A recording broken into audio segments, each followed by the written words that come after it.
Iida Kentaro, guys. Iida Kentaro, unlike Iida Kentaro, as they say on the commentary.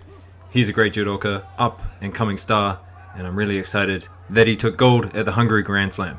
So let's get into it. First of all, don't attempt Uchimata against Iida.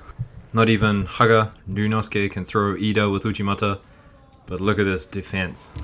These guys are ridiculous. The flexibility is ridiculous. So Iida, he's good at doing Uchimata, he's good at defending Uchimata, and here's a beautiful one. I love his Uchimata. He one-steps his Uchimatas, which is brilliant. Watch his left leg just fly in here. See that there? Beautiful stuff. Incredibly difficult. So Iida, not being seeded very highly, had to start in round 1.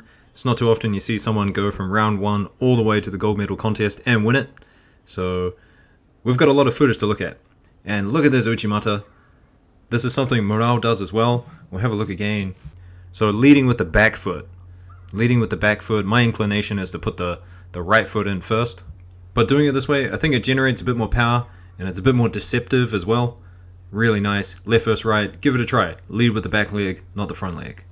So get to Wazari score with the Uchimata, and then straight into the hold down. So that's 2 rounds in, and now we're into the quarterfinals. Up against Sam Blidze here, and Iida had to face 2 Georgians, Lopetiliani and Sam Blidze. I'm probably saying Sam Blidze's name incorrectly, even though I just kind of talked about how the commentary says Iida wrong, so please let me know in the comments. I want to say everyone's name correctly as I possibly can.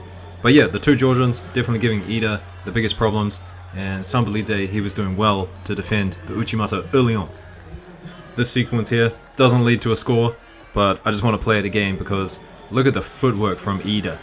I guess it's kind of dancing, but the little stamping, the little fakes, the little entries, the little side steps, the little bit of ashiwaza, all to confuse your opponent, all to deceive them. But Iida, he did another type of deception as well. Sam Blidze, thinking about his Uchimata, wasn't thinking about the drop down Seoinage.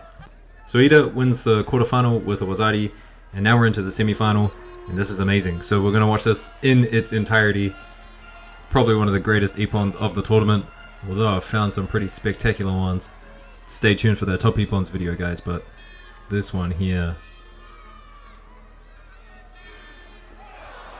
I mean, do I even need to say anything? That's just incredible. So incredible. I mean, if I could say one thing, it's the little shuffle step as he goes in, but my god, that was incredible. So, leading into the final now, against retired Lopetiliani. Is he retired? Is he not? I'm not too sure. I mean, it's not too far away from Paris, so why not go for it? Why not go for it? And, I mean, Lopetiliani, he is way more experienced than Iida, so presents some interesting challenges. I think he knows how to frustrate Japanese fighters, looking for cross grips, looking for double sleeves, really low drop down posture, grabbing the back, looking for grips over the back as well. And Lopetiliani, he's got some interesting throws as well. Big hip entries into his Uchimatas and his Makikomis. But here, Lopetiliani makes a fatal error. He puts his big hand over the back, and the Japanese, they have practiced this numerous times.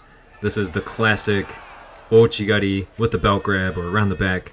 They do it all the time when people put their hands across over the back like that. I even made a video about it, so go check that one out too. So about halfway into the contest now, enough time for Lopetiliani to make something happen, and he goes for his classic, I'm not too sure what to call this actually, he wraps up the arm going into Newaza and then looks for a kind of a rollover and a kick out with his feet. But Iida, he is actually really experienced on the ground. He's got a lot of good stuff he does on the ground. I'm starting to think it might actually be a Kokushikan thing because Fujiwara is pretty good on the ground as well. And they also have their signature turnover, the Kokushikan Gaishi. Probably do a video on that at some point. Let me know if you're interested in it. This is pretty crazy here. Watch Lopetiliani load Iida up onto his back for quite a long time as well. And Iida does really, really well to defend. Looking for the Ippons Seoinage. And then starting the rotation. Rotation's really important for Lopetiliani. Iida just thought, if I just float, if I just stay heavy, I won't get thrown. So, good defense by Iida. And then, changing things up a bit now. Instead of being defensive, taking a dominant grip. I mean, he's not trying to throw him. He's just you know, dance around a bit, throw on a little bit of Ashiwaza, he'll take a Shido there.